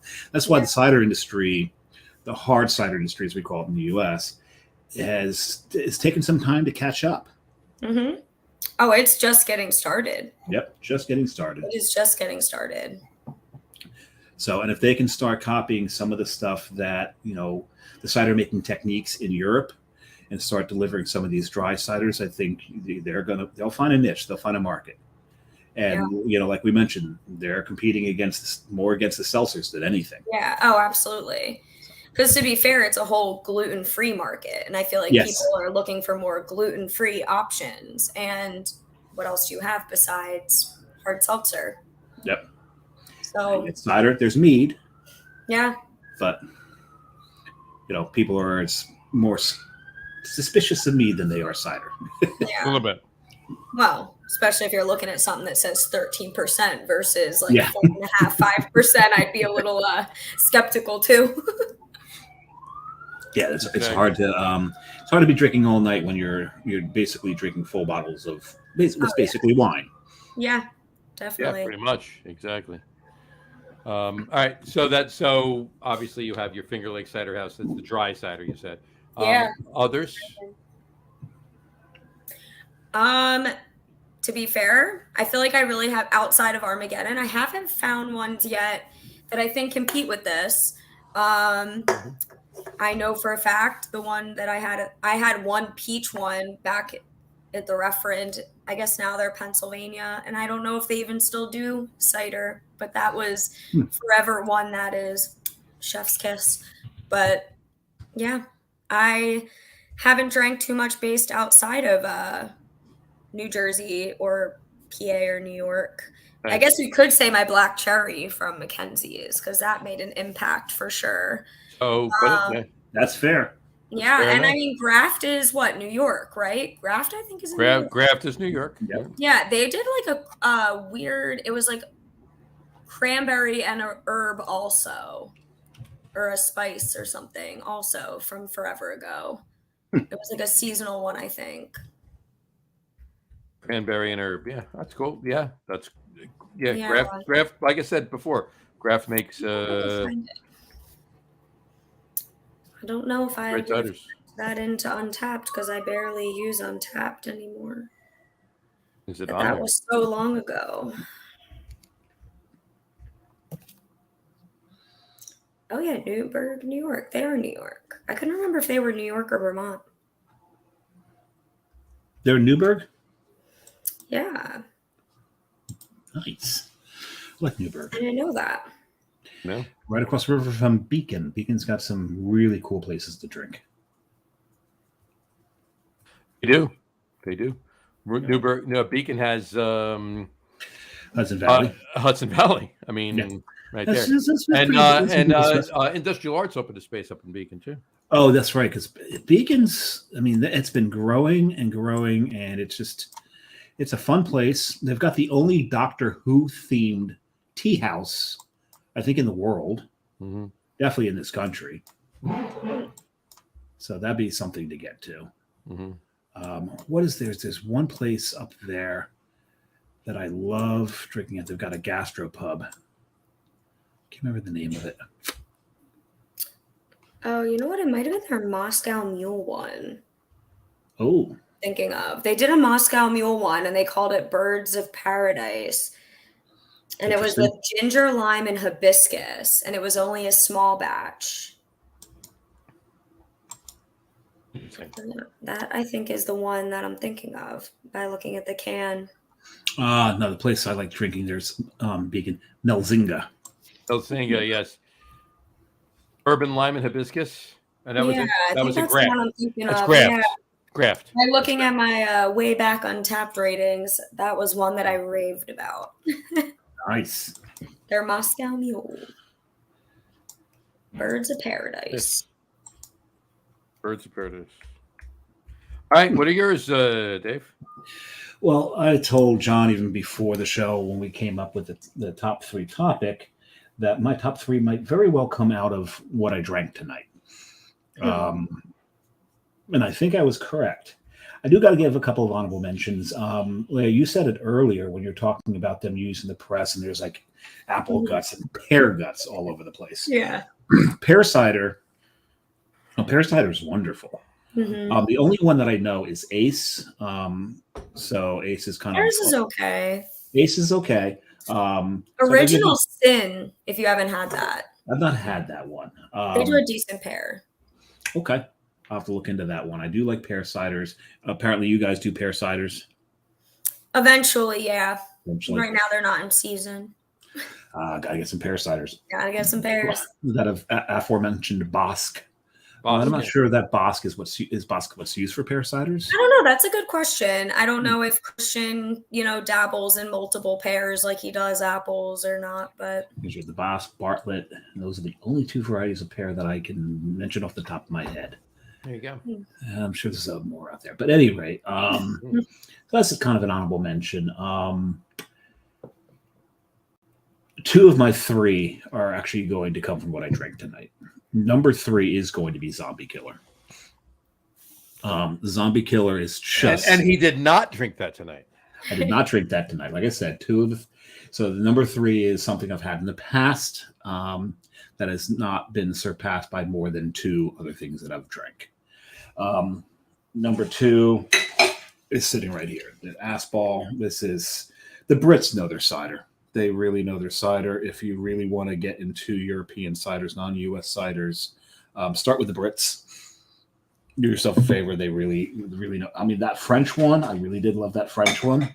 But the Aspall, I liked that a little bit better. And then this is number 1. This was just, That's the Val. That's the 10%. The Val Cadet. Yes, this is the ice cider. The cider flavor in this is the apple flavor in this is insane. This is special. This is really something else. I've drank too much of it already. I need to save the rest of that. Actually, to be fair, I poured Carrie some before the show started, so she could have some. I didn't drink all of that. There you go. But that Very needs nice to be of you to saved share. for. Oh yeah, I would have been killed.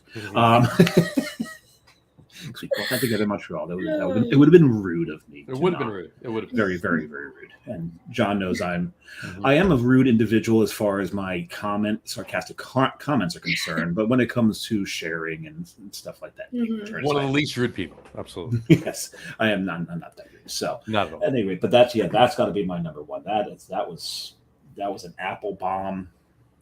Little, like I said, there's that sweetness, but this is concentrated apple cider. Fair enough. And for you, John? All right, for me, I have an honorable mention and my top 3, and none of them did I drink tonight. Oh. Okay. Okay. And the reason for that is 3 of the 4 I drank tonight are from New Jersey, and we can't use New Jersey. That's fair. So I would only be able to use 1. And I have 1 of my 4 are from the same cidery. So there you go. Anyway. All right. So my honorable mention is one that we didn't even talk about. Samuel Smith's does an organic cider. Yes, they do. Mm-hmm. And that's from England. And it's from England. It's the Brits, and it is using that nice gypsum water that comes from that lake where there's so many breweries perched around. I can't remember the name of that lake. I can't remember it either. Yeah, but that water makes everything special that comes out of it. It definitely does. So that's my honorable mention. Samuel Smith's organic cider. My number 3, we've mentioned it a bunch of times tonight. It was on Leah's top 3 list, and it's my number 3 by far. It's definitely hits number 3, and that's Mackenzie's Black Cherry. Yeah, it's so good. Right. It would have been my honorable mention, but I knew John was going to do it. It could have been your honorable mention. It's fine, but no, it's definitely yums. Look, Dave and I actually, as big beer geeks, nerds, guys, whatever you want to call us, as we are, we both agree. Both of us agree that is one fantastic cider. It really is. You know what it reminds me of is Boylan's black cherry, Mm-hmm. black cherry soda. Mhm. But you can't, unless you spike it, you can't really get a buzz off of Boylan's. No, you can't get a buzz off of Boylan's. You can't do that. So Mackenzie's Black Cherry. This is my number 3. Yeah. My number two comes from Salem, Massachusetts. Oh, Okay. Is it down east? No, No, not down down east. east. is Witchy. Salem. That's- Yeah. Far from the Tree. Oh. Far from the Tree cidery. I've heard of them. I've been to the cidery. I've been to their tasting room, to the tap room. How was it? I feel bad. Zeppy and I overlooked it last time we were there. Go. If you're anywhere near Salem, go. It's All right. it's really good. My niece actually made sure that she's like, Uncle John, you got to get there when you guys go to Salem. Man. And we go to Boston all the time, but we You're rarely get up to Salem or Beverly or anywhere up north. Yeah. That far up north. It's only half an hour, but still. So the first time we went up, we've been a couple of times now, but the first time we went up there after she told me that, I'm like, I gotta go. Right, gotta get there. Nice. And it's Lay. Lei, Lei. It's a pineapple habanero cider. Oh. That sounds awful. I can imagine. I can see the look on your face. I love pineapple. You know that one of my favorite chilies is habanero. It could be good. It could be good. It was fantastic. Never knock it till you try it. And Far from the Tree Cidery they're making some really good stuff up there. Yeah. Go. If you're anywhere near there, go. Just go. Gotta get there. Yeah, And there's plenty of great. It's really not. It's probably like 10 minutes from Notch. If you're anywhere, yeah. Well, yeah, because we did a whole vacation up either. there, and they came up when we were looking up breweries and trying to map out our whole trip. But honestly, if it was me now, I'd be like, "We're absolutely going." And right. My foot Back down. then, you were like, "Yeah, we don't have to hit try it." that for science. Yeah, exactly. But back then, it was just like, "All right, how many breweries can we fit it, and how much beer can we drink in this like quick little weekend trip?" And so it's funny too. Salem, they have obviously Far from the Tree Cideries there. Notch Brewing is there. You go one town north of Salem is Beverly, Massachusetts. There's 4 breweries in the tiny town of Beverly, and one of them is the greatest thing. One of them used to be called Channel Marker Brewing. Okay, I've heard of that. Yeah, Channel Marker Brewing. And they were for a few years after they opened. They were Channel Marker Brewing. Isla Morada Brewing down in Florida, Florida, right? They one of the keys. They brew Channel Marker Ale. That is by far their flagship, their biggest seller. It's thousands and thousands and thousands and thousands of check-ins on Untappd for Channel Marker Ale, right? They actually sent Channel Marker Brewing a cease and desist. Oh no! They weren't using it as a beer name; they were using it as their shouldn't be a brewery name. Whatever. They probably could have fought it. Yeah. And gotten away. And got the guy, the owner. He decided. I won't bring him up because he's actually we're getting him on the show too. The owner decided, you know what, that's fine. Yeah. He went with the same initials, it's Channel Marker, so CM. He changed the name to Coastal Massachusetts Brewing. Okay. Coastal Massachusetts. Can you see where this is going, Leah? Right now, so this was in November of last year. They changed from Channel Marker to Coastal Massachusetts. I walked in there in January, right? And he says, "Oh no, you're not going to send me a cease and desist now, right? You're using the word coastal." I'm like, "Not at all. We're doing a collab, though." He says, "Done." I love it. Right. Aww. Not for nothing. If you're going to head north out of Salem, do the extra half hour or so, and get Johnny, to Amesbury, and get to Brewery Sylvaticus. Brewery Sylvaticus in Amesbury. Yeah, you got to go. So you gotta get John. Next time you're there, you gotta get there. No, we're working on that. So anyway, so my number 2, Salem, Massachusetts, Far from the Tree Cidery, Lei. It's a pineapple jalapeno cider. And my number 1, haven't been to the tap room, but I've actually had this one a couple of times, and the main place I had it was at Bukowski's in Boston. It's not a possessive. It's just Bukowski. Bukowski. I call it Bukowski's. No, it's Bukowski Tavern. Do I need to pull my shirt out? No, it's Bukowski Tavern. Yes, absolutely. Named after the beatnik poet. named after the beatnik poet, and there's a Coastal Brewworks sticker on the wall behind the bar at Bukowski. And next time I go, there will be a Beer Samurai one there. And there have to be a Beer Samurai. Yeah, I didn't have one with me. One right over both of yours. Johnny, one of these days, when I go to Munich, if there is any place to put stickers, the Coastal Brewworks and a Beer Samurai sticker will be in the oldest brewery on the planet. Absolutely, you got to go to Weihenstephaner. Well, we're going to be in Weihenstephaner next September too, but we'll talk about that. Right now, the coolest place where our decals are has got to be Temple Bar. Oh yeah, over in Ireland, in Dublin. Yeah.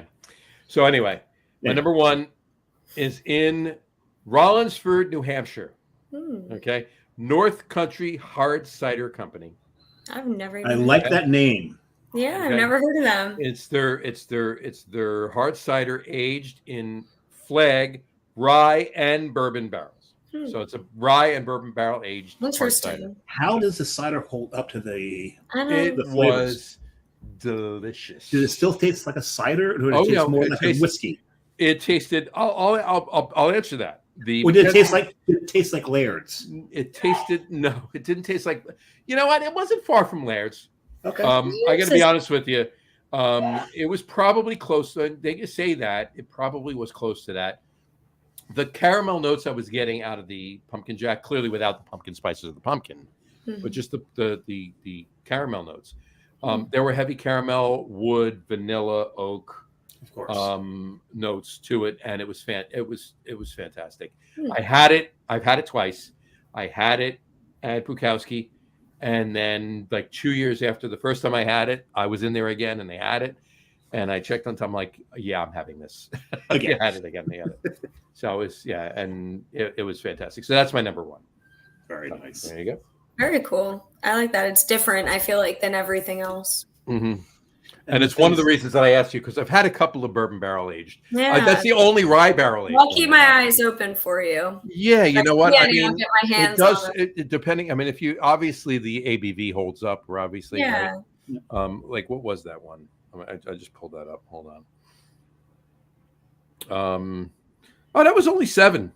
Just under 7. So, I mean, it wasn't 4 though. Yeah, it was a little bit of beef to it. It wasn't like a 10, but it wasn't 4 either. So it's kind of nice though. I poured myself more than 10. I'm shocked. It's sitting right here. I know. Right, Leah, we did a port show once. Not on this podcast. No, it was on Tom's show. On Tom's show, and the pub with the beer whisperer.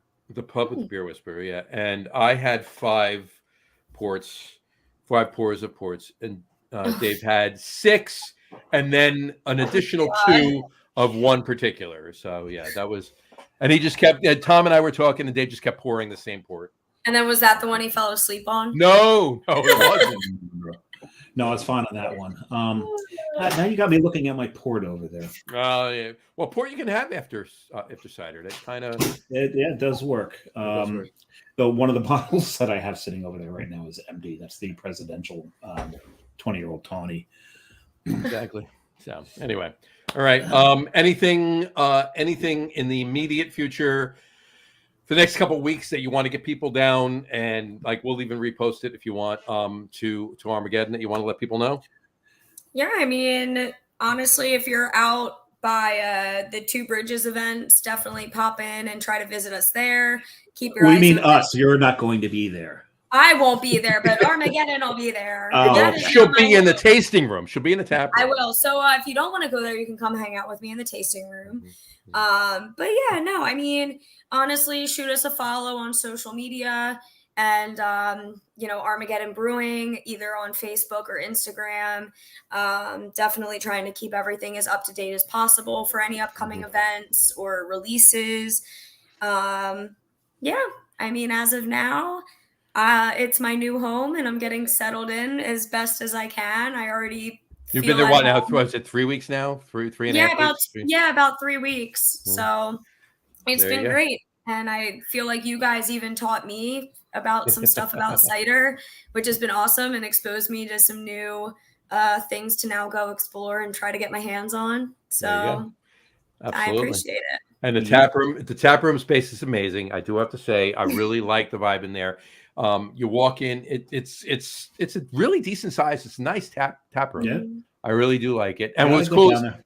we walked in. Jess and I walk in, and it was almost like the Dexter Lake Club in Animal House, right? Can we dance with your dates? That wasn't that, right? So I walk in, Jess walks in behind me, walk in the door, and as soon as I walk in the door, Leah's behind the bar. She's like, "Oh my God, look who's here!"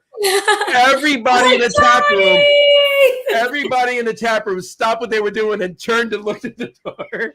Because I had no idea. And you were like, I messaged you. And I'm like, I wasn't near my phone.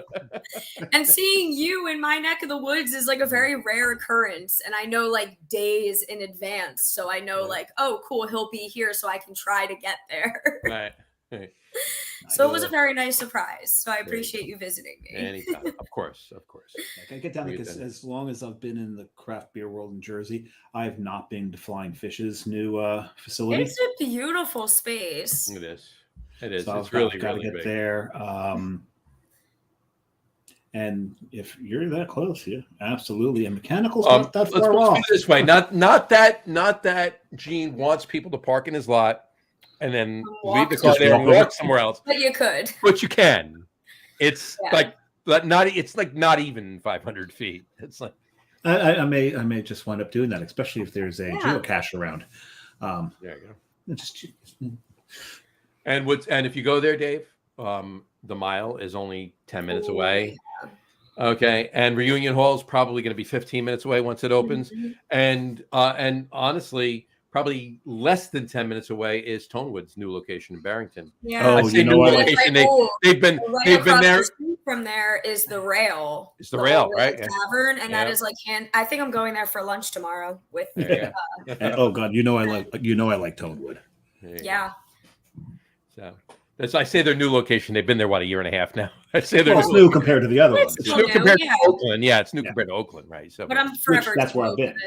Oakland. yeah. I love Oakland. Yeah, the Oakland space is great. I mean, it's great. But I They mean, do a just lot be- more just of be- it. you walk into Barrington though, it's like, oh my God, look at this place. Yeah, it's beautiful. Yeah. Barrington, actually, I think I've been to the Barrington one. The bigger one in the old lumberyard. What's the one next to the train tracks? Yeah. Mhm. So then you've never been to the original? I've never been to the original. There you Oh. Get over there, and by the original is not too far away. You from the original, you got Kings Road's original location. Yeah. Yep. You have Red, White, and Brew, Yep. and not too far away from there, you have Devil's Creek. Yes. Mhm. Very nice. So they're all right there. I think, and Lunacy wasn't too far away. I just didn't say them because Their closed day's now, gone so. now. Yeah. Rest in peace. That one was sad. Mhm. Cool place to hang out. Yeah. Nice And guys too. And the walk to the bathroom was interesting. Yeah. Through that. Just through all of the manufacturing equipment. Like you're in a meat cooler walking through those. But at least they had it cordoned off so you knew Yeah. not to spray. No, it was cool. It was endearing. It was great. It was lovely. You know. Oh, it was really Yeah. cool. Mm-hmm. So, I've been in places where the walk to the bathroom's been terrifying. right. Yeah. Right. There was one place in Salt Lake City where the guy says, "Well, you got to do this. If you think you're in the wrong area, you're in the right area. Oh Just my keep God. going." You It's go. like, great. Eventually, you will see a door with a toilet behind it, Yeah. and you're good. Just keep walking. Just don't make eye contact with anything on the sides. Yeah, just focus straight. Tunnel vision. You're the tunnel vision. Oh my God. There you go. All right, Leah, hang out. We'll talk to you in 1 second. We want to wrap the show up for today. On that note, we want to thank everybody for watching. We want to thank and for those of you just listening to our podcast, thanks for listening. Don't forget to visit our website, www.lagerroom.com. That's LAGERROOM.com. And please remember, like us and follow us on all of our social media, Facebook, Twitter, Instagram, and of course, our YouTube channel. All of them are at The Lager Room. Remember, we go live with a video podcast on both Facebook, Facebook, YouTube, Twitter, which is now X. I keep saying it because it's X, whatever. It's Twitter, right? Twitter, which is now X. It'll And- forever be Twitter. And Twitch, which we have people watching on Twitch tonight. Twitter, Twitch. Right, every Tuesday evening around 6:30 p.m. Eastern time. And for those of you who just want to listen to the audio podcast, you can do so on our brand new audio podcast host, Spreaker, as well as Apple Podcasts, Spotify, TuneIn, Stitcher, Google Podcasts, Amazon Music Podcasts, iHeartRadio, Castbox, Deezer, Podcast Addict, Podchaser, pretty much Anywhere you can get a podcast, audio podcast, you'll find the Log Room guys. Even down on the corner, if you can get a podcast. Down the front, if you can get a podcast on the corner, go for it. You get it there, right? And if you haven't done so already, please subscribe to one or more of those feeds, and you will never miss a show. Again, thanks for following along with us. Leah, thank you so much for coming on the show. We really appreciate it, guys. Anybody, if you're anywhere near Somerdale, New Jersey, please check out Armageddon Brewing. Their ciders and meads are fantastic. You want to get down there. Bring your own sacrifice, though. And we're dog friendly, so bring your dogs. Exactly. Don't sacrifice the dogs, though. No, you don't want to do that. They will not be sacrificed. They will just be extra loved. Yes. And by the way, we were talking about pentagrams before. This is my favorite pentagram right there. Yeah. Oh, you had to rush. You got to go with it. You got to go with the rush, right? Anyway, thanks for following along with us. Have a great rest of your week. Have a wonderful weekend. Drink a lot of beer and cider and mead, but drink responsibly. And we'll talk to you soon. Take care, guys. Don't forget our Halloween show next week. We're actually going to be live on Halloween. It's going to be fun. We are? We are. Right. We may be in costume. We'll see. Well, it's possible. So. Yeah, it's possible. Anyway, take care, guys. Cheers.